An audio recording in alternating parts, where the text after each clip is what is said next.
بسم اللہ الرحمن الرحیم۔ السلام علیکم ناظرین، میں ہوں حنیف رحمان، پروگرام اسٹریٹ ٹاک کے ساتھ آپ کی خدمت میں حاضر ہوں، اور پروگرام میں حسب روایت موجود ہوں گے ہمارے بڑے اچھے دوست رشید صافی۔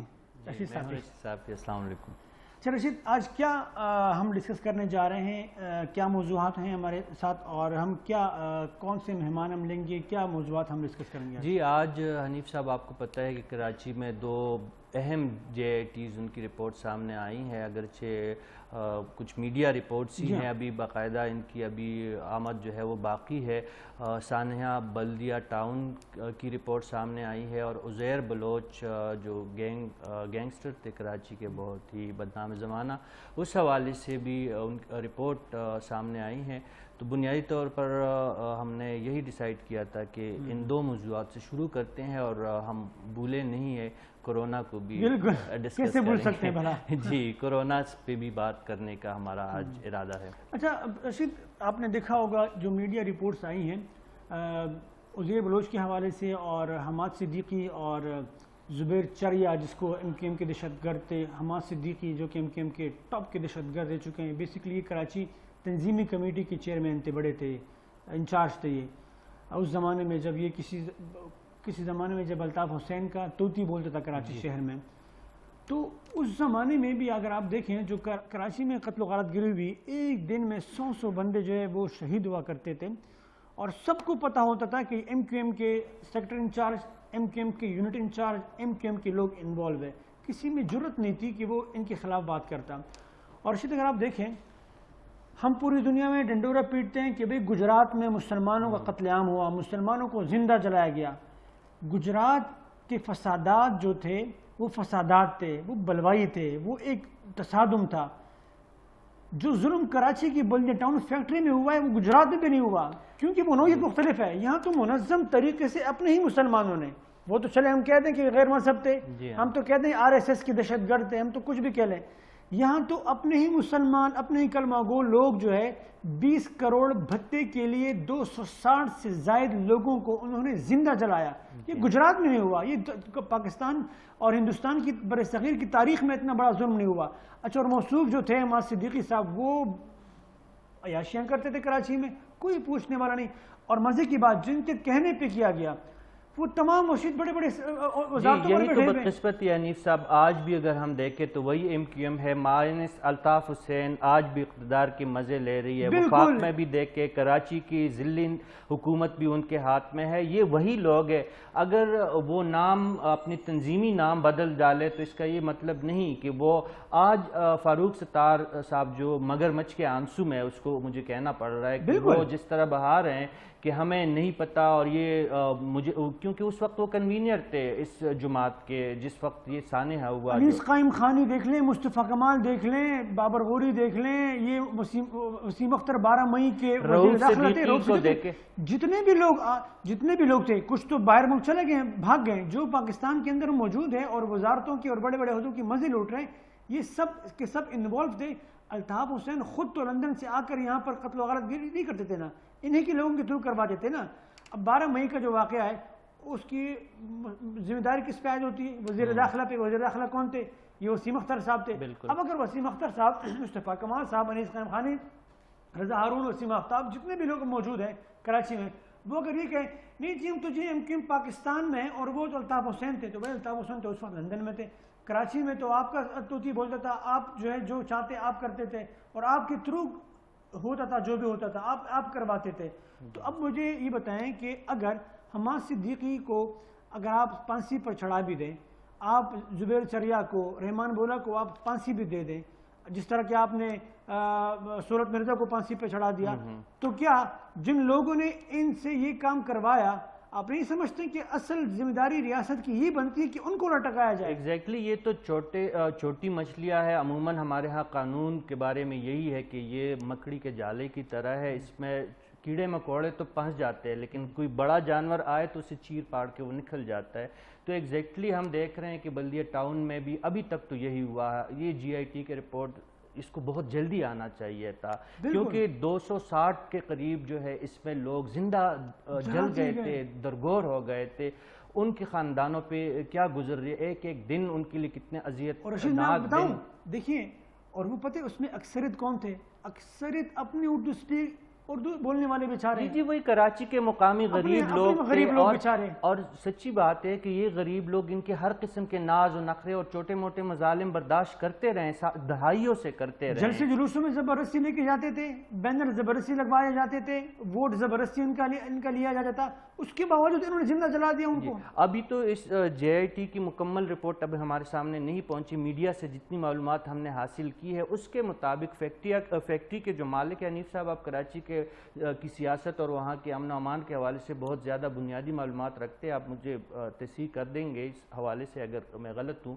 جے آئی ٹی کے سامنے اس فیکٹری کے مالک نے بھی اقرار کر دیا کہ پہلے 25 کروڑ کا مطالبہ ہوا تھا حماد صدیقی کے ذریعے، اور حماد صدیقی آپ مجھ سے بہتر جانتے ہیں کہ وہ صاحب کون تھے، ان کے پشت پہ کون کڑا تھا. اب اس حماد صدیقی کا تو براہ راست نام اس جے آئی ٹی میں آیا ہے، اور اس کے ساتھ یہ بھی کہا گیا تھا کہ دورے جو ہل رہے تھے رؤوف صدیقی اور پھر اس وقت کے کنوینئر جو قیادت تھی ایم کیو ایم کی، جو قیادت اور آپ تھی، کو پتہ رشید 5 کروڑ روپے یہ دینے پہ آمادہ ہو چکے تھے. جی کہ آپ 5 کروڑ لے لیں، 10 کروڑ لے لیں، لیکن مجھے یہ بتائیں آپ 5-10 کروڑ. اچھا پھر مجھے اطلاع یہ بھی ملی تھی کہ یہ پھر کسی طرح فیکٹری کے اندر باقاعدہ شیئر چاہتے تھے کہ آپ ہمیں ہمارا شیئر رکھیں اس پوری فیکٹری میں. جی ہاں. تو یہ ظلم اور بربریت جو کی گئی اس میں رحمان بولا، میں تو کہتا ہوں وہ ایک مہرہ ہے. نہیں، میں جو آپ جن جرائم پیشہ لوگ جو اس جی آئی ٹی میں جن کی جانب نشاندہی کی گئی وہ بھی نشان عبرت بننے چاہیے، لیکن یہاں پہ یہ جو ظلم و ستم کے پہاڑ لوگوں پہ ڈھائے جاتے ہیں، ان کا سلسلہ اگر ہم نے واقعی روکنا ہے تو ان کے پیچھے جو بڑی قوتیں ہیں، چاہے وہ ایم کیو ایم ہو، چاہے پیپلز پارٹی ہو، چاہے جماعت اسلامی ہو، چاہے تحریک لبیک والے ہو، کوئی بھی ہو، یا کوئی عام گینگسٹر ہو، وار لارڈ ہو، کوئی بھی ہو، اس کے پیچھے جو بھی کڑا ہو ان کو نشان عبرت بنانا چاہیے. اگر ہم ایسا نہیں کریں گے اور چند چھوٹے مہروں کو اگر ہم اول تو یہ بھی پاکستانی بدقسمتی سے ہم نے دیکھا ہے کہ ہماری عدالتی نظام اتنا پیچیدہ ہے کہ سالوں لگ جاتے ہیں انصاف ہونے میں، اور وہی بات کہ دیر سے آنے والے انصاف نہ ہونے کے برابر ہے. بالکل. تو ہم یہی چاہیں گے کہ اس کے پیچھے جو بڑی قوتیں ہیں نہ صرف ان کو بے نقاب کیا جائے. ہم ٹھیک ہے، ہم جی آئی ٹی کی رپورٹ ابھی ہمارے سامنے مکمل نہیں آئی ہے، لیکن اگر اس میں اشارے موجود ہو اور اس میں شواہد موجود ہو تو اس میں چاہے فاروق ستار ملوث ہو، چاہے اس میں انیس قائم خانی ملوث ہو، چاہے مصطفیٰ کمال ملوث ہو، چاہے اس میں رؤوف صدیقی ملوث ہو، چاہے اس کے تانے بانے جا کے لندن سے جا کے ملتے ہو، تو وہاں پہ بھی ہم بات کر سکتے ہیں. رشید آپ تو جی آئی ٹی کی بات کر رہے ہیں، کراچی کا المیہ یہ ہے، اور کراچی میں جو منظرنامہ تھا دہشت گردی کا وہ اتنا واضح تھا کہ اس میں آپ یقین جانیے کوئی جی آئی ٹی کی کوئی ضرورت نہیں ہے. گلی محلے کے بچے جانتے تھے کہ کون کیا کر رہا ہے کراچی میں. اب 10 آدمیوں کے سامنے جب ایک سیکٹر انچارج، یونٹ انچارج یا کوئی بھی اس وقت جو مختلف تنظیمیں تھے، اگر آپ لیاری گینگ وار کے لوگ دیکھ لیں، اس وقت اگر اے این پی کے لڑکے تھے، ایم کیو ایم کے لڑکے تھے، سب کو پتہ تھا کراچی میں کون کیا کر رہا ہے.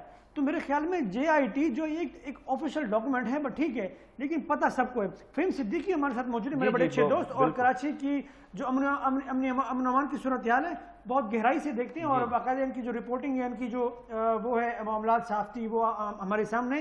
فہیم السلام علیکم. السلام علیکم فہیم صدیقی صاحب. وعلیکم السلام.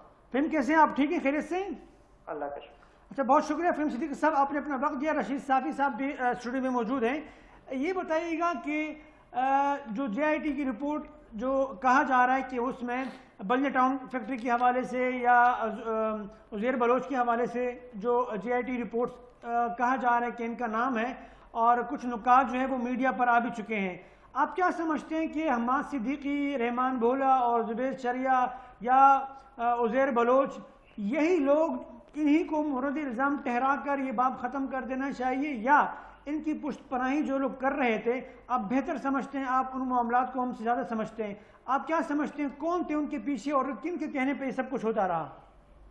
دیکھیں، ہمیں پیچھے جے آئی ٹیز آئی ہیں، عزیر بلوچ کی، بلدیہ فیکٹری کیس کی، نثار مرائی کی، اس میں کچھ بھی نیا نہیں ہے.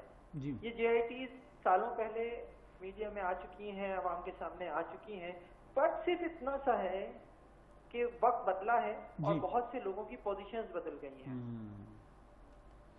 اچھا، تو یہ جو آپ بالکل درست کہہ رہے ہیں، سب کو پتہ ہے، اور پروگرام کے آغاز میں ہم نے کہا کہ کراچی میں رہنے والے لوگوں کو پتہ ہے کہ کراچی میں کون کیا کرتا رہا، لیکن یہ بتائیں کہ جس طرح آفیشیل ڈاکومنٹ میں کچھ لوگوں کے نام لیے گئے، مطلب حماد صدیقی، زبیر چریا یا عزیر بلوچ یا جو گینگ وار کے واقعی لوگ تھے، یہ لوگ تو یقیناً گراؤنڈ پہ موجود تھے، لیکن جن کے کہنے پر یہ کچھ ہوتا رہا، جن کی پشت پناہی پر یہ کچھ ہوتا رہا، وہ تو آج بھی حکومتوں کا حصہ ہیں، وہ آج بھی بڑے بڑے عہدوں پر بیٹھے ہوئے ہیں، یا اگر حکومتوں میں نہیں بھی ہے تو باہر ملکوں میں بڑی چین کی زندگی گزار رہے ہیں۔ تو آپ یہی سمجھتے ہیں کہ جب تک ان لوگوں پر ہاتھ نہ ڈالا جائے، اس طرح ان لوگوں کے خلاف کارروائی اگر ہو بھی جائے تو کوئی اس کا مطلب کوئی ثمر نہیں ملے گا لوگوں کو؟ حنیف، میں اسی طرف آ رہا تھا جی کہ بیسیکلی وہ تمام لوگ جو ان ساری چیزوں کو کرانے والے تھے، جو ذمہ دار تھے اصل میں، وہ آج حکومتوں کا حصہ ہیں، وہ آج کہیں نہ کہیں اچھی پوزیشن لیے بیٹھے ہوئے ہیں، یا وہ یا ان کے اہل خانہ۔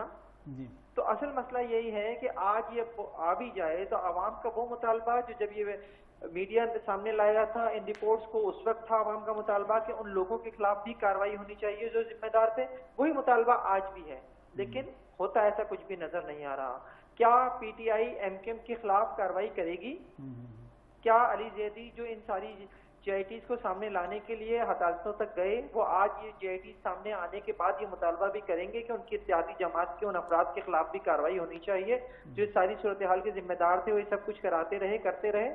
کیا پی ٹی آئی اپنی ہی وفاقی وزیر، اپنی ہی کابینہ کے وفاقی وزیر کے شوہر ذوالفقار مرزا کے خلاف کارروائی کی بات کرے گی؟ دیکھیں، یہ سب کچھ بھی نہیں ہوگا۔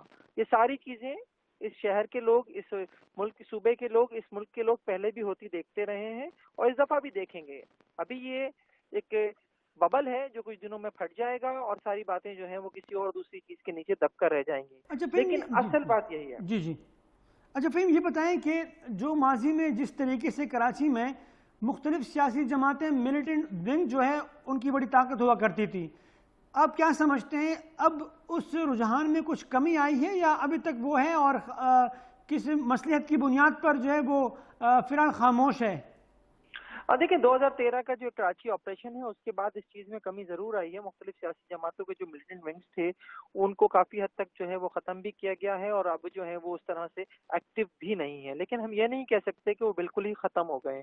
ابھی آپ نے حالیہ دنوں میں دیکھا ہوگا کہ صوبے میں کراچی میں ایک دفعہ پھر جو ہے وہ مختلف نوعیت کے واقعات ہوئے جس میں رینجرز پر جو ہے وہ تواتر کے ساتھ جو ہے وہ حملے کیے گئے، اس کے علاوہ اسٹاک ایکسچینج والا اٹیک بھی ہے ہمارے سامنے۔ تو چیزیں ہیں، ابھی ایسا نہیں ہے کہ ساری چیزیں جو ہیں وہ ختم ہو گئی ہیں۔ تو کراچی اسٹاک ایکسچینج والا اٹیک ہے، اس کے بارے میں اس کے بعد واضح الفاظ میں یہ بات کہی گئی کہ کراچی میں ایسے ملیٹنٹ ونگز یا ایسے سلیپر سیلز جو ہیں وہ اس کے پیچھے ہو سکتے ہیں جن کو ماضی میں جن کے خلاف کارروائیاں کی گئیں، لیکن اب وہ جو ہے وہ اسٹرانگ ہو کر دہشت گردوں کی مدد کر رہے تھے۔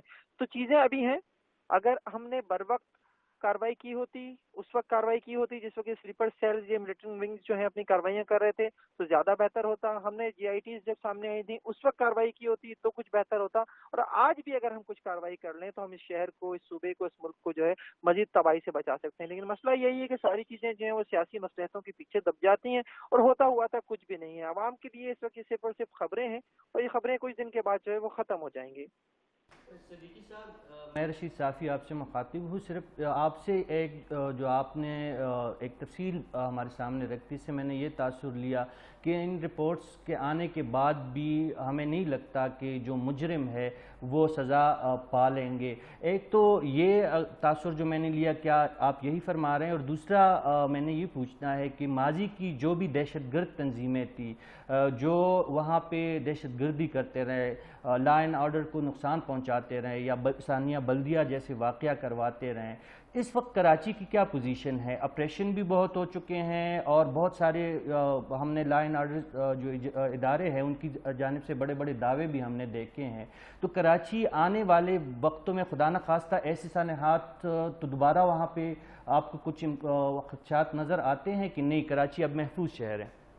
دیکھیں، بطور کراچی کے شہری تو میں تو یہی کہوں گا کہ اللہ نہ کرے کہ دوبارہ کچھ ایسا ہو، لیکن بات یہ ہے کہ جو کچھ بھی شہر میں کیا گیا ہے آپریشن کے نام پہ وہ آپ نے ایک اسپرنگ کی مانند اسے دبا دیا ہے، لیکن ڈر یہی ہے کہ اگر آپ اسپرنگ سے ہاتھ ہٹاتے ہیں تو یہ پھر اسی طرح سے جو ہے وہ چیزیں دوبارہ شروع نہ ہو جائیں۔ تو امپورٹنٹ بات یہی ہے کہ اس شہر میں وہ ملیٹنٹ ونگز جو سیاسی جماعتوں کے تھے، جو مختلف سیاسی جماعتوں کو سپورٹ کیا کرتے تھے، جن کو جو ہے سیاسی سپورٹ بھی حاصل تھی، ان کو آپ نے پوری طرح سے ختم نہیں کیا ہے. آج بھی وہ موجود ہیں, اپنی موجودگی کا وقتاً فوقتاً وہ احساس بھی دلاتے رہتے ہیں. تو ڈر ہے, یہ صرف میرا ڈر نہیں ہے, شہر کے ہر شخص کا یہ ڈر ہے, ہر شہری کا یہ ڈر ہے کہ یہ چیزیں دوبارہ بھی شروع ہو سکتی ہیں. فی الحال الحمدللہ کراچی میں امن ہے, کراچی کے لوگ جو ہیں وہ ایک پرسکون زندگی گزار رہے ہیں, چھوٹی چھوٹی چیزیں ہوتی رہتی ہیں. لیکن پھر بھی یہی ہے کہ اگر قانون نافذ کرنے والے اداروں کی جانب سے کبھی بھی کوئی نرمی دکھائی گئی تو شہر جو ہے وہ ایک دفعہ پھر جو ہے وہ پرانی ڈگر پہ جا سکتا ہے. یہ ایک ڈر ہے. اچھا, یہ جو آپ کا جو ڈر اور خوف ہے بالکل ہم اس کو سمجھتے ہیں, اور میں چونکہ کراچی میں ہم رہے ہیں تو ہمیں پتہ ہے یہ خوف جو ہے یہ بہت خطرناک ہے کراچی کے لوگوں کے لیے. لیکن یہ بتائیے گا کہ ایسا کیوں ہے؟ آپ نے کہا کہ اسپرنگ کی طرح دبایا گیا ہے, اسپرنگ کی طرح دبانے کی بجائے مکمل طور پر خاتمہ کیوں ممکن نہیں؟ کیا ہرڈلز ہیں, کیا رکاوٹیں ہیں, ایسا کیوں نہیں ہو رہا؟ سیاسی مسئلے ہیں حنیف, نیت کا مسئلہ ہے. نیت نہیں ہے چیزوں کو مکمل طور پہ ٹھیک کرنے کی. کہیں نہ کہیں کوئی نہ کوئی جو ہے سیاسی مسئلہ سامنے آ جاتی ہے جس کی وجہ سے چیزیں جو ہے ٹھیک مکمل طور پر نہیں کی جاتی. یہ جی آئی ٹیز جن کی ابھی بات ہو رہی ہے, علی زیدی صاحب اگر یہ فرماتے ہیں اس حوالے سے, عزیر بلوچ کی جی آئی ٹی کے حوالے سے, کہ یہ جی آئی ٹی جو ہے وہ نہیں ہے جو پہلی دفعہ میں بنی تھی, تو وہ بالکل ٹھیک کہتے ہیں کہ وہ جی آئی ٹی جو پہلی دفعہ تیار کی گئی تھی اس میں جو چیزیں تھیں ان کے اوپر جو ہے سندھ حکومت کے کہنے پہ سندھ پولیس کے افسران نے دستخط کرنے سے انکار کر دیا تھا. پھر بعد میں ایک اور جی آئی ٹی رپورٹ بنی, اس میں جو چیزیں تبدیل کی گئیں اس کے باوجود سندھ حکومت کو اس کے اوپر اعتراض تھا, پھر سندھ پولیس کے افسران نے اس کے اوپر دستخط نہیں کیے. یہ وہ جی آئی ٹی ہے جس میں کچھ بھی نہیں ہے. اگر ہم جی آئی ٹی کو جو بہت عرصے سے سن رہے تھے تو یہ تو کھودا پہاڑ نکلا چوہے والی بات ہے. اس جی آئی ٹی میں وہ کچھ بھی نہیں ہے جس کی بات جو ہے وہ پارلیمنٹ تک میں ہوتی رہی ہے.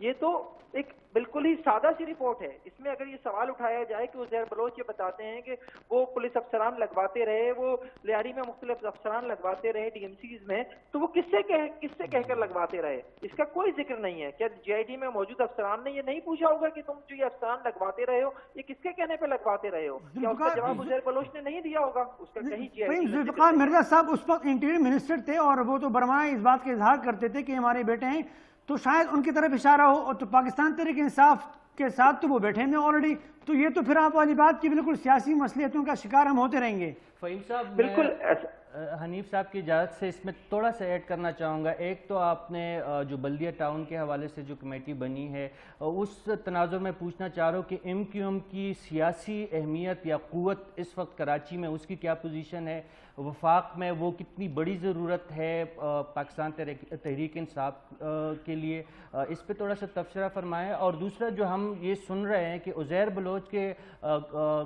جو وہاں اس حوالے سے جو رپورٹ آئی ہے اس میں جو پیپلز پارٹی کو جو کلین چٹ ملا ہے, آپ سمجھتے ہیں کہ یہ کوئی انصاف کا تقاضا پورا کیا گیا ہے کہ نہیں؟ اس میں آپ کو کچھ ڈاؤٹ نظر آ رہے ہیں؟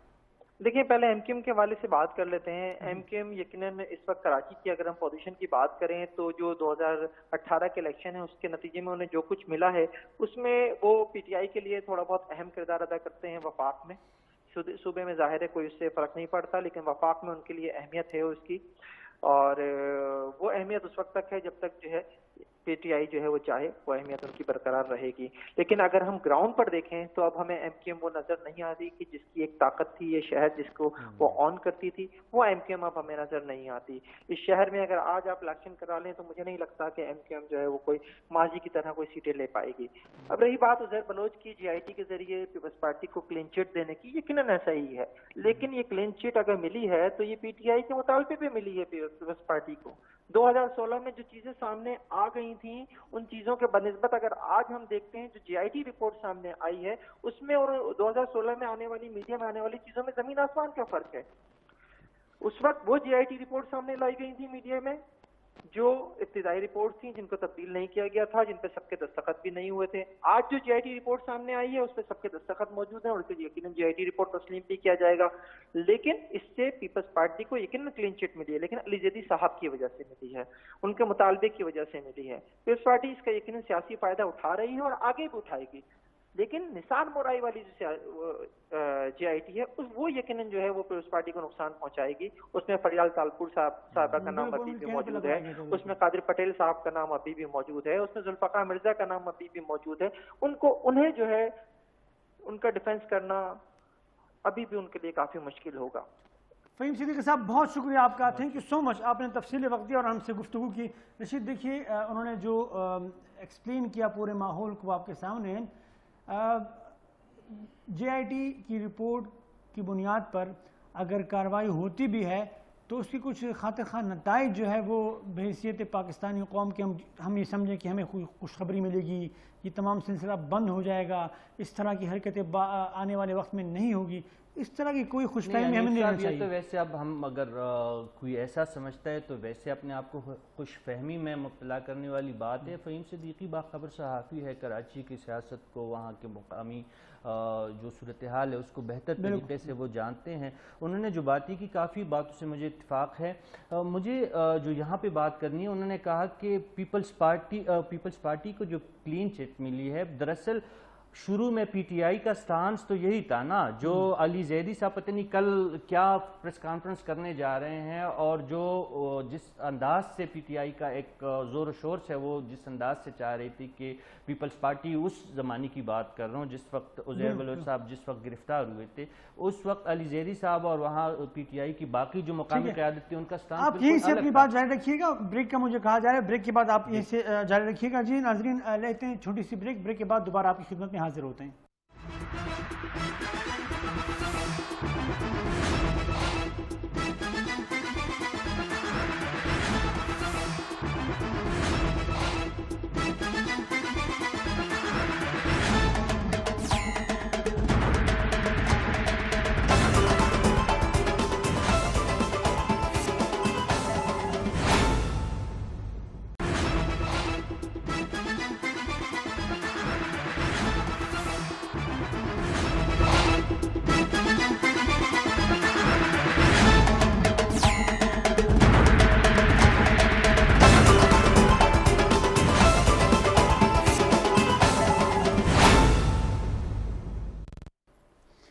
جی ناظرین، ویلکم بیک.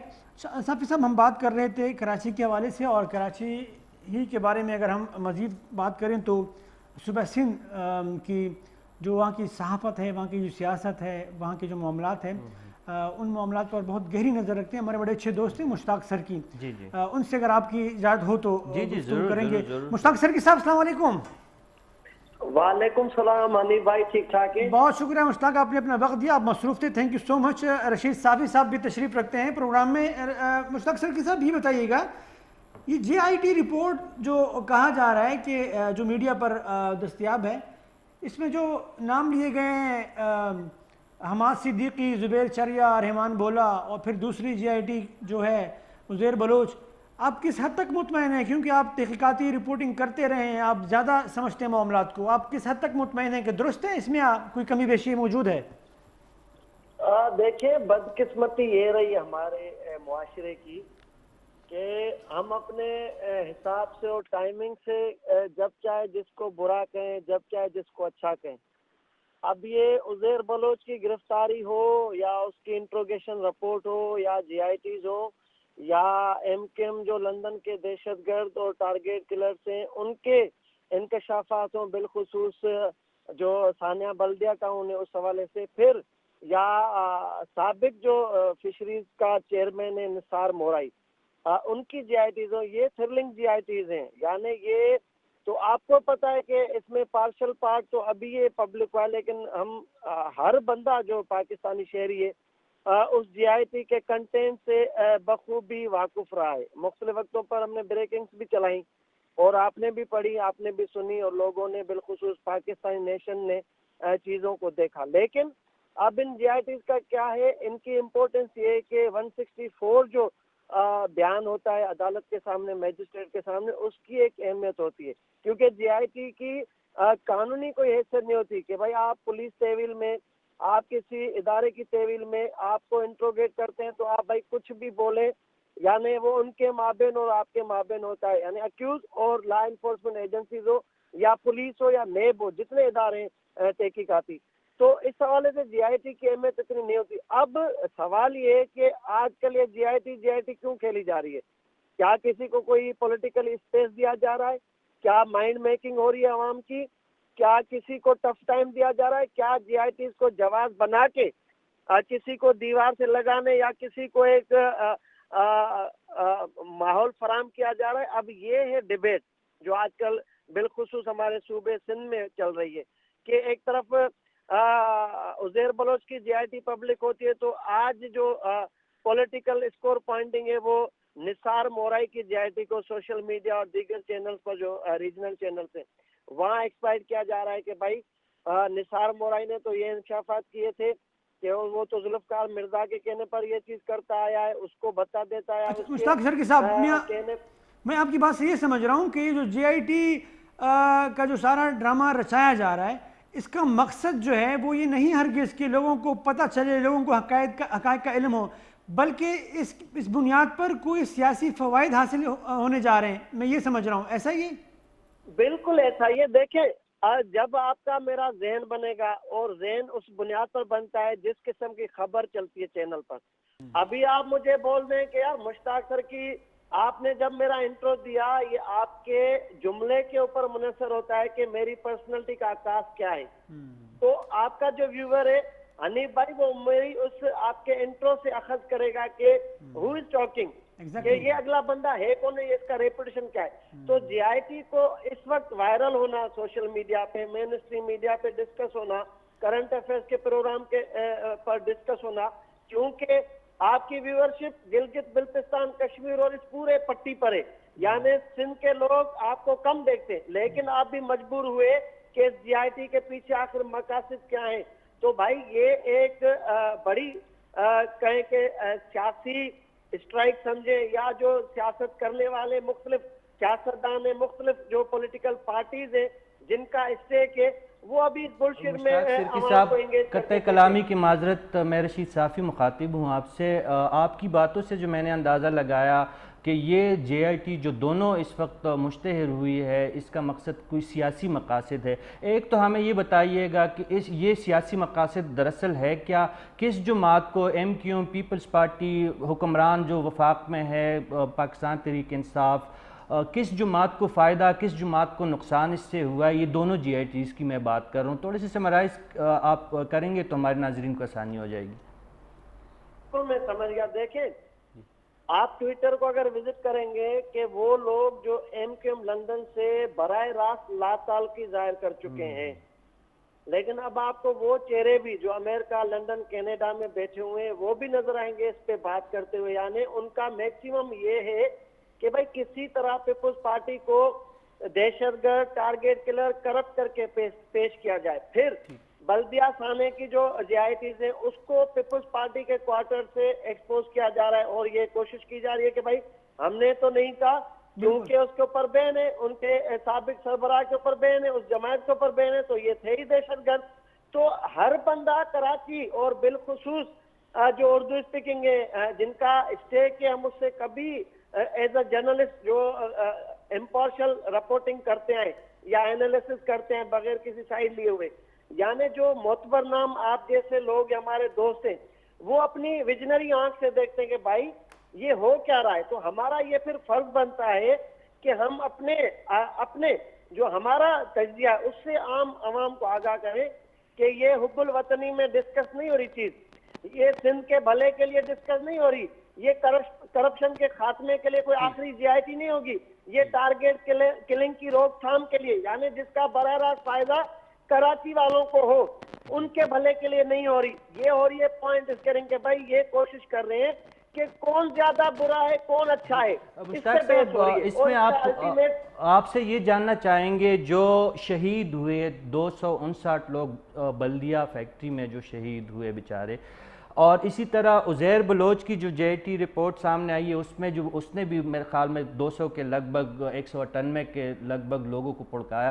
یہ بیچارے جو بے گناہ مارے گئے ہیں, یہ جو قتل ہوئے ہیں, ان لوگوں کے علاوہ یقین ان JIT کے نتیجے میں کچھ بھی ایکسپیکٹ نہ کرے اور یہ صرف ہم یہ سمجھے کہ سیاست ہی کہہ لی جا رہی ہے. بالکل آپ صحیح فرما رہے ہیں, اور یہی میں اس کو انڈوز بھی کرتا ہوں, سیکنڈ بھی کرتا ہوں. آپ کے سوال میں ہی پورا جواب ہے کہ یہ جب بلدیہ خانہ ہوا تو قتل کر کے مقتولوں کے ساتھ کون کھڑا تھا, یعنی ماجر مچ کے آنسو کس نے بجائے. بھائی یہ میں نہیں کہہ رہا, یہ ان کے کنفیکشنل اسٹیٹمنٹ کہہ رہے ہیں کہ بھائی فلاں. ابھی میرے لیے تجزیہ کرنا بہت آسان اس لیے بھی ہے کہ میری آف دی ریکارڈ جیل میں کچہریاں بھی ہوتی رہی ہیں, یعنی میں نے مجھ پہ جو یہ انتقامی کارروائی سچ بولنے پر ایز اے جرنلسٹ مجھے 8 ماہ جیل میں بھیجا گیا تو وہ بھی میرے لیے بلیسنگ تھی، کیونکہ یہ سارے لوگ وہیں پر ہیں.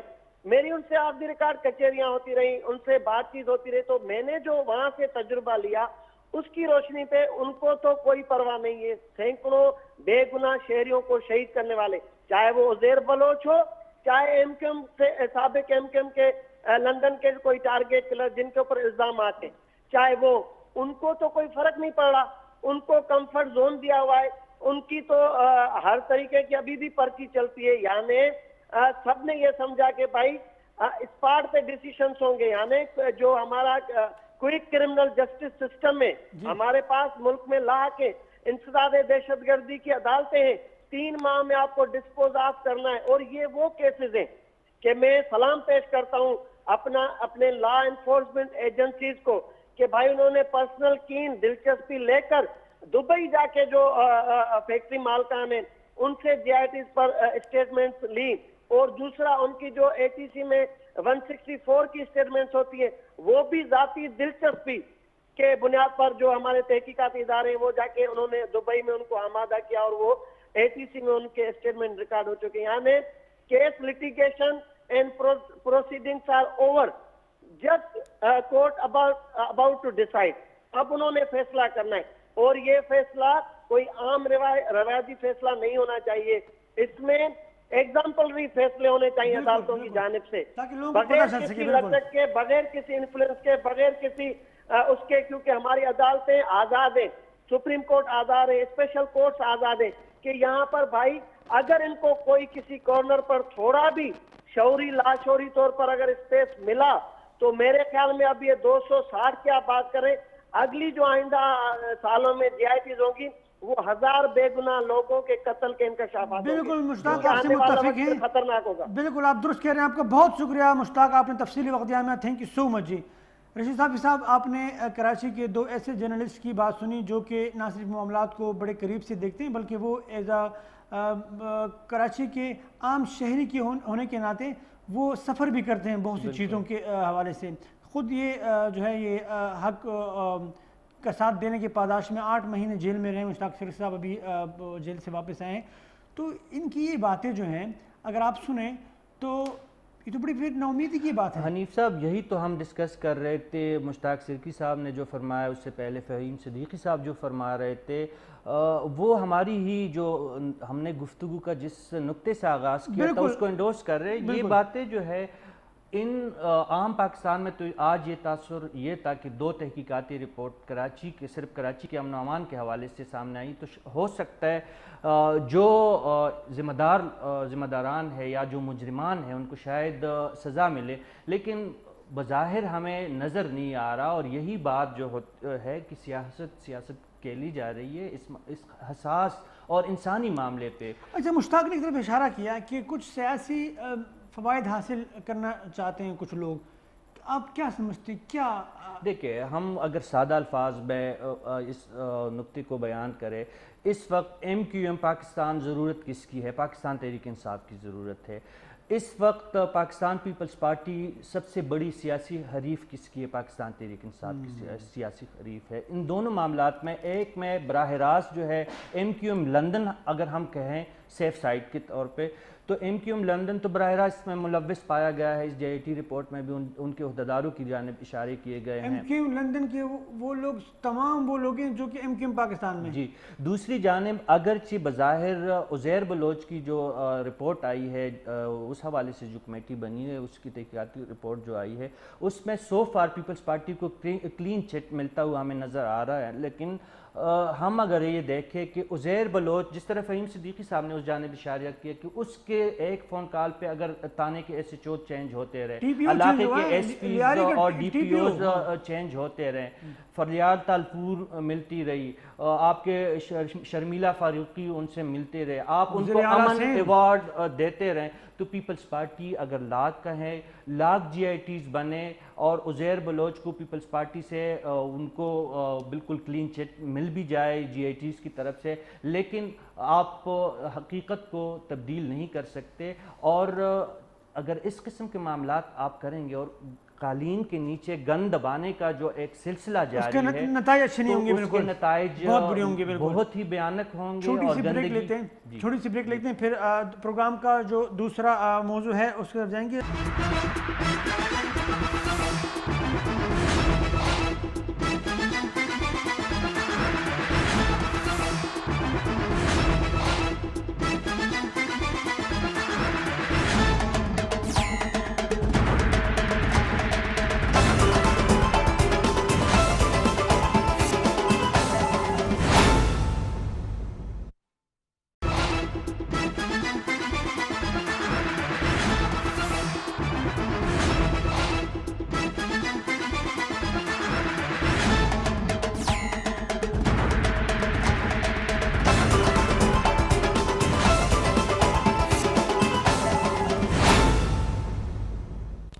جی ناظرین، ویلکم بیک.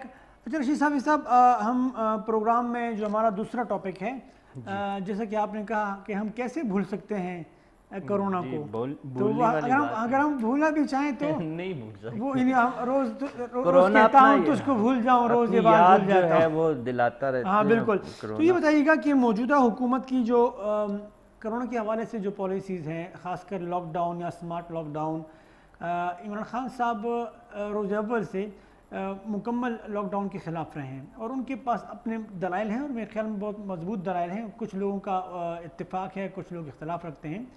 یہ بتائیے کہ اب تک جو ہمیں منظرنامہ نظر آ رہا ہے کرونا کے حوالے سے، تو میرے خیال میں خان صاحب کی پالیسی درست ہے. خان صاحب کی نہیں، اللہ کی رحمت ہم پہ خصوصی طور پہ ہے. دیکھیں یہاں بھی آپ خان صاحب کو دیکھیں، نہیں میں خان صاحب کو خان صاحب کے لیے آپ بالکل نرم گوشہ نہیں. حنیف صاحب یہ بتائیے، خان صاحب نے کب اناؤنس کیا تھا کہ لاک ڈاؤن کے حوالے سے کوئی واضح پالیسی؟ آپ مجھے کوئی ایک لمحہ بتا دیں جو خان صاحب نے کہا ہو کہ یہ میری پالیسی ہے کرونے کے حوالے سے. وہ یہ کہتے ہیں کہ اسمارٹ لاک ڈاؤن کریں گے. ایک دن انہوں نے کہا کہ یہ عام فلو ہے، دوسرے دن کہا کہ عام فلو نہیں ہے. اصل میں وہ ہم جیسوں کو ایک دن انہوں نے کہا میں لاک ڈاؤن بالکل نہیں کرنے جا رہا ہوں، دوسرے دن انہوں نے کہا کہ میں اسمارٹ لاک ڈاؤن کرنے جا رہا ہوں. اصل میں وہ ہم جیسوں کو ڈرانا نہیں چاہ رہے تھے نا. نہیں تو ڈرانا، پھر ڈرایا کیوں بعد میں؟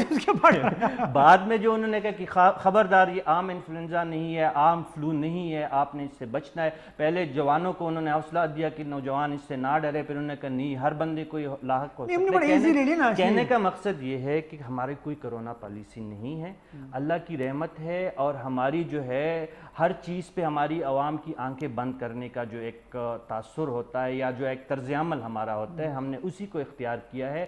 اور اللہ کا لاکھ لاکھ شکر ہے، اگرچہ ایک جانی بھی بہت بڑا نقصان ہوتا ہے. ایک انسان، یہ ان لوگوں سے پوچھے جن کے گھروں سے جنازہ خدا نخواستے جنازے اٹھتے ہیں. آج بھی اگر آپ فیکٹ اینڈ فگر کو دیکھیں نا، ہم نے 2 لاکھ سے ہم 2,33,000 پہ ہماری تعداد پہنچ چکی ہے.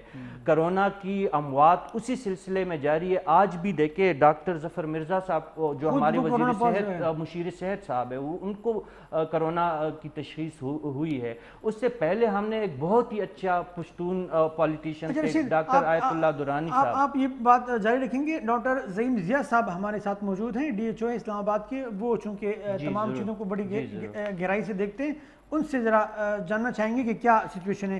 ڈاکٹر صاحب السلام علیکم. السلام علیکم سر. ڈاکٹر صاحب بہت شکریہ، آپ نے اپنا وقت دیا ہمیں. سر یہ بتائیے گا کہ حکومت کی جو پالیسی ہے لاک ڈاؤن یا اسمارٹ لاک ڈاؤن کے حوالے سے، یا جو بھی حکومتی اقدامات ہیں، آپ کیا سمجھتے ہیں اس کی وجہ سے یہ بیماری جو ہے یہ کنٹرول ہو گئی یا کنٹرول ہونے جا رہی ہے یا مزید پھیل چکی ہے؟ کمزوریاں آپ کو نظر آ رہی ہیں پالیسی میں یا آپ سمجھتے ہیں کہ بالکل درست پالیسی ہے؟ دیکھیں، میں اسلام آباد کے حد تک اس کے اوپر میں بات ضرور کر سکتا ہوں کہ جو پالیسی اپنائی گئی مختلف شکلوں میں، چاہے وہ کانٹیکٹ ٹریسنگ ہو یا پھر وہ ڈور ٹو ڈور ٹیسٹنگ ہو یا پھر لاک ڈاؤن ہو، اس دوران میں ہمیں پچھلے 4-4.5 مہینوں میں جو سپائک آئی تھی تیسرے مہینے میں، اس کا جو ڈاؤن فال آ رہا ہے وہ بہت ری ایشورنگ ہے. آج کی صورتحال اٹھا کے دیکھیں، آج ہمارا سب سے کم جو ہے وہ 85 کیسز سامنے آئے ہیں پورے اسلام آباد میں، اور ہماری ٹیسٹنگ جو ہے وہ لو نہیں ہوئی، لگاتار چل رہی ہے. تو یہ جو پازیٹیو لوگوں کا کم آنا، یہ بہت بڑی کامیابی ہے. فی الحال کے لیے، کیونکہ آگے آنے والے دنوں میں ہم اس کو آسانی سے آسان نہیں لینا چاہتے. ہم اسی طرح سے کرتے رہیں گے تاکہ کوئی اس کے لوگوں کو کوئی غلط فہمی نہ ہو. کووڈ اسی طرح سے خطرناک ہے جس طرح سے پہلے تھا. اور دوسری بات جو ہے، جہاں تک آپ نے بات کی لاک ڈاؤن کے حوالے سے، ہم نے بہت سارے سب سیکٹرز لاک ڈاؤن کیے. ہم نے کوٹ ہتھیال سے شروع کیا تھا، شہزاد ٹاؤن سے، پھر رمشا کالونی، پھر شالا دتا، پھر G9 G10 I10 I11 G7 I8. تو ان کے اندر جب یہ لاک ڈاؤن ہوئے اس کے بعد ہاسپٹلس کے اوپر جو کرٹیکل پیشنٹس کا لوڈ تھا وہ بالکل کم ہو گیا. جی ڈاکٹر صاحب، تو یہ اس کو میں ایز اے کامیابی سمجھتا ہوں. جی ڈاکٹر صاحب، قطع کلامی کی معذرت، رشید صافی مخاطب ہوں آپ سے. یہ پوچھنا تھا اسلام آباد کے حوالے سے، آپ جیسے یہاں پہ آپ فرما رہے ہیں کہ یہاں پہ سخت انتظامات کیے گئے تھے پریونشن کے لیے، اور سمارٹ لاک ڈاؤن کا جو ایک کانسیپٹ تھا سب سے پہلے اسلام آباد میں شاید اس کو اپلائی کیا گیا تھا. اس کے باوجود ہم دیکھ رہے ہیں کہ 13,500 تک یہاں پہ ابھی تک کیسز رپورٹ ہوئے ہیں. بلوچستان کے پورے صوبے سے بھی اسلام آباد میں زیادہ کیسز رپورٹ ہوئے ہیں. اس کی بنیادی وجہ کیا ہے؟ ہم یہ بھی ہمیں علم ہے کہ اسلام آباد میں تعلیم کی شرح زیادہ ہے، لوگ جو ہے صحت کی آگاہی بھی یہاں پہ نسبتاً ملک کے باقی علاقوں سے زیادہ ہے. یہاں پہ کیسز کی تعداد پھر کیوں زیادہ ہے؟ دیکھیں، ہم جب یہ کیسز کی تعداد وہ کمپوننٹ نہیں ہے جس کو دیکھ کے ہم یہ فیصلہ کریں. ایپیڈیمولوجیکلی آپ جتنے لوگ ڈائگنوز کریں گے، جتنے لوگوں کو ٹریس کریں گے اور جتنے لوگوں کو کوارنٹین یا آئسولیٹ کریں گے، اتنا ہی آپ کا ڈیزیز اسپریڈ کم ہوگا. اگر اسلام آباد کے نمبر آف ٹیسٹ اٹھا کے دیکھیں اور وہ کسی بھی ایریا سے آپ کمپیئر کریں تو اس کا کوئی موازنہ ہو ہی نہیں سکتا. کیونکہ ہمارے اسلام آباد میں، کیونکہ ہم اسلام آباد کو دیکھتے ہیں تو اسلام آباد کے اندر ٹیسٹنگ بہت زیادہ ہے. تو آپ ٹیسٹ زیادہ کرتے ہیں تو آپ کی ڈائگنوسس زیادہ ہوتی ہے، اور آپ کوارنٹین زیادہ لوگوں کو کرتے ہیں اور ڈیزیز کا اسپریڈ آپ کم کرتے ہیں. اور یہ بیسک آئیڈیا ہے ایپیڈیمولوجی کا کہ آپ نے کانٹیکٹ ٹریسنگ کرنی ہے اور اس دوران میں آپ کو بہت سارے کیسز ڈائگنوز ہوں گے. اور آج اگر اسلام آباد کے اندر کیسز کم آنا شروع ہوئے ہیں تو یہ سارا کا سارا اسی پروسیس کا حصہ ہے کہ کوئی کیسز چھپے نہیں رہتے. حالانکہ چھپے ہوں گے کچھ تو کچھ کیسز، ہم یہ نہیں کہتے. یہ ہیومنلی پاسبل نہیں ہوتا کہ ایک پینڈیمک کے اندر آپ کسی بھی شہر کو اتنا سیکیور کر سکے، کنٹین کر سکتے. تو وہ جو 85 کیسز آ جائے ہیں، یہ ان 4.5 مہینوں کی کوشش ہے وفاقی وزارت صحت، جس میں آپ نے تھوڑی دیر پہلے کہا کہ ظفر مرزا صاحب اور ہمارے سیکرٹری صاحب، جی بالکل، ان کی گائیڈنس رہی ہے. اور ہم نے لگاتار کنٹینیوسلی کووڈ کے اوپر ہم نے کام کیا ہے، کانٹیکٹ ٹریسنگ کی ہے، لاک ڈاؤنس کیے ہیں. تو یہ ہمارے لیے ایک بہت بڑی اس لمحے میں ایک خوشی کا باعث ضرور ہے. اچھا ڈاکٹر صاحب، یہ آپ جو منظرنامہ بتا رہے ہیں ماشاءاللہ یہ بہت حوصلہ افزا ہے، اس پر ہم مزید بات کرنا چاہیں گے. ایک چھوٹی سی بریک کا وقت ہے تو آپ کائنڈلی لائن پہ رہیے گا. بریک کے بعد دوبارہ آپ کے پاس آپ کی جانب آئیں گے اور آپ سوالات پوچھیں گے. جی ناظرین، چھوٹی سی بریک کے بعد دوبارہ آپ کی خدمت میں حاضر ہوتے ہیں.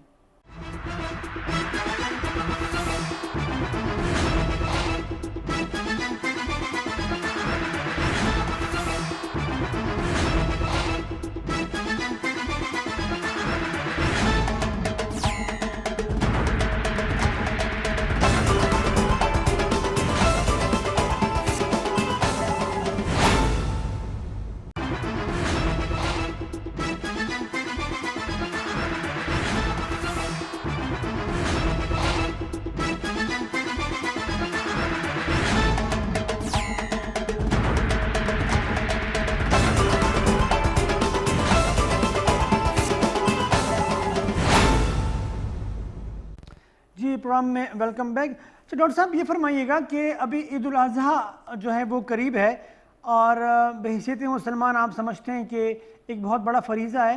اس کی ادائیگی کے حوالے سے اگر ہم دیکھیں تو SOPs کی جو خلاف ورزی ہے امکان زیادہ ہے کہ وہ ہو سکے.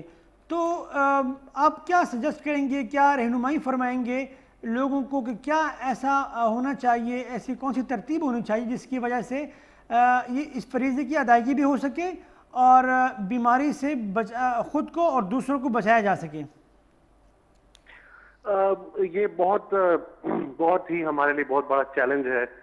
اسلام آباد اگر 23 مئی تک ہم دیکھ رہے تھے تو ہمارے پاس ٹوٹل 900 کیسز تھے اور اس دوران میں 27 یا 26 تاریخ کو عید آئی اور اس کے بعد جب یہ ایک ہفتہ گزرا تو ہمارا اسپائک شروع ہوا اور ودن 3 ویکس اسلام آباد کے اوپر جو کیس لوڈ جو ہے 10 گنا بڑھ گیا تھا پچھلی عید کی وجہ سے.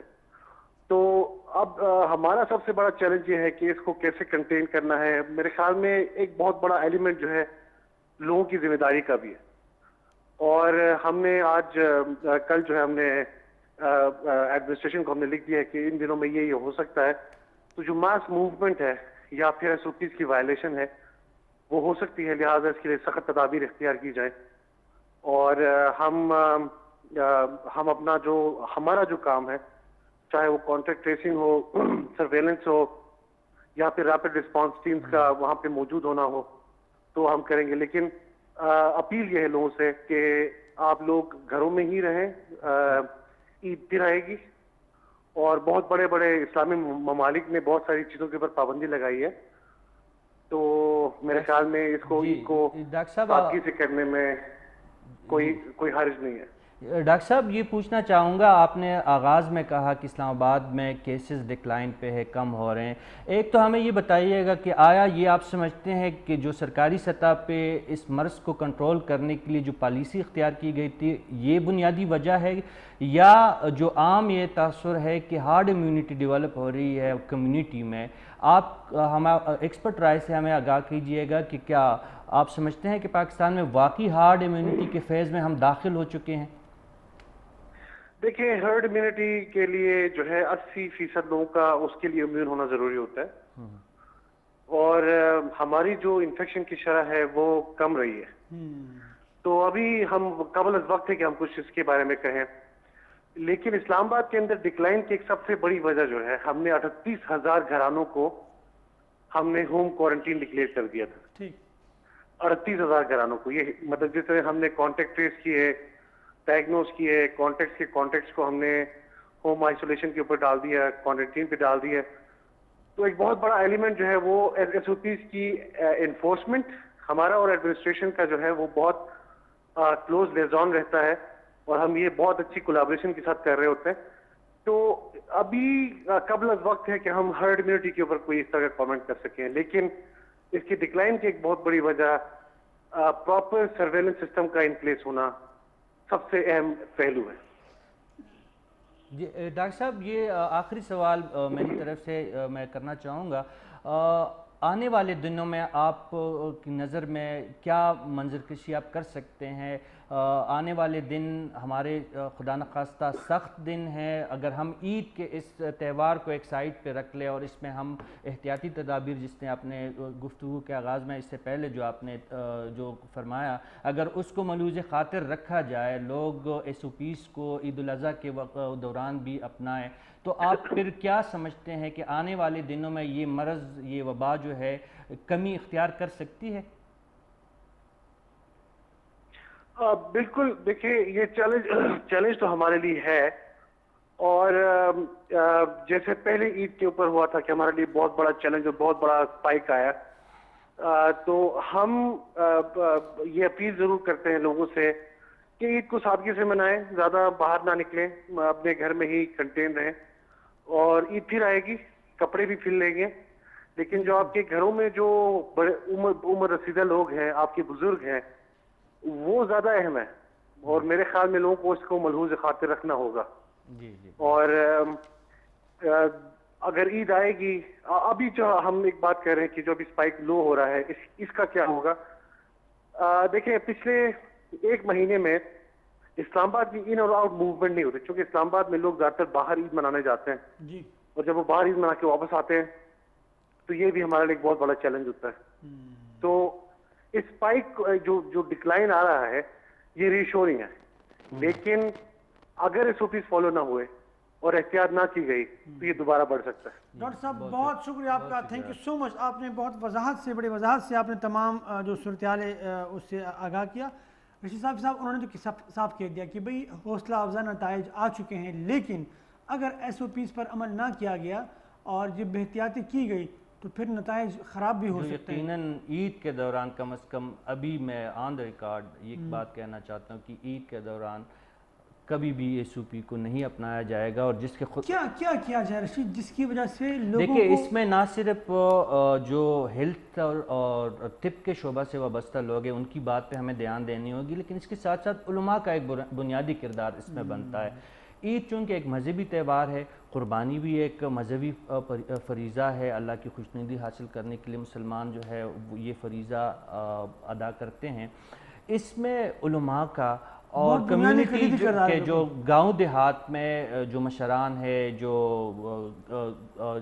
جو کمیونٹی کے جو ہیڈز ہے، جو سربراہان ہے، جو زیادہ بات جن کی سنی جاتی ہے، ان لوگوں کو بھی میدان میں آنا ہوگا، اور صرف یہ ڈاکٹرز ہر جگہ موجود نہیں ہوں گے۔ بالکل تو یہ اگر ہم کریں گے، اسپیشلی اگر ہر مسجد میں ہر نماز کے بعد یہ بات دہرائی جائے کہ ٹھیک ہے عید بھی ایک مذہبی فریضہ ہے، لیکن وبا اور بیماری سے اپنے آپ کو بچانا بھی یہ بھی مذہبی فریضہ ہے، یہ فرض ہے بلکہ، کیونکہ بہت زیادہ ضروری ہے۔ دیکھیں جس دین میں آپ کو یہ کہا گیا ہو کہ اگر آپ کے منہ سے اسمیل آ رہی ہو تو آپ مسجد نہ جائیں، ایگزیکٹلی وہ دین آپ کو یہ کیسے کہہ سکتا ہے کہ وبا آپ مرض لے کر آپ مسجد میں چلے جائیں؟ اس سیگمنٹ کے آغاز میں حنیف صاحب جو آپ نے بات کی نا، میں اس طرف دوبارہ آپ کو لے کے جانا چاہوں گا۔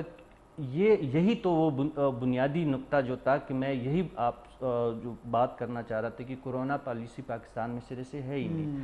اگر حکومت بیٹھتی، اس میں صرف طب کے شعبے پہ اس وقت ہم نے تکیہ کیا ہوا ہے، ڈاکٹر جو بتاتے ہیں اس کو ہم میڈیا ٹیلی کاسٹ کرتے ہیں، لوگوں تک پہنچانے کی کوشش کرتے ہیں، اس میں مذہبی تو رشید 20 نکات تو مذہبی علماء کے ساتھ بیٹھ کے بنائے گئے تھے نا، اس پر عمل کرانا پھر کا کام تھا نا مذہبی علماء۔ عمل دیکھیں، نکات تو بنانا یا کوئی ایس او پیز بنانا وہ تو آسان کام ہے، اس کو امپلیمنٹ کرنا اور اس پہ عمل کروانا وہ ریاست کی ذمہ داری ہوتی ہے اور مشکل کام ہوتا ہے۔ بہت بہت شکریہ آپ کا، آپ ہمارے ساتھ رہیں۔ جی ناظرین، پروگرام کا وقت ختم ہو چاہتا ہے، اگلے پروگرام میں ایک اور ٹاپک کے ساتھ آپ کی خدمت میں انشاءاللہ حاضر ہوں گے، سیدھی بات کریں گے، اور سیدھی بات کے آپ کو کتنی اچھی لگی کتنی بری لگی یہ تو آپ پہ منحصر ہے۔ انشاءاللہ دوبارہ پھر ملاقات کریں گے۔ اللہ حافظ۔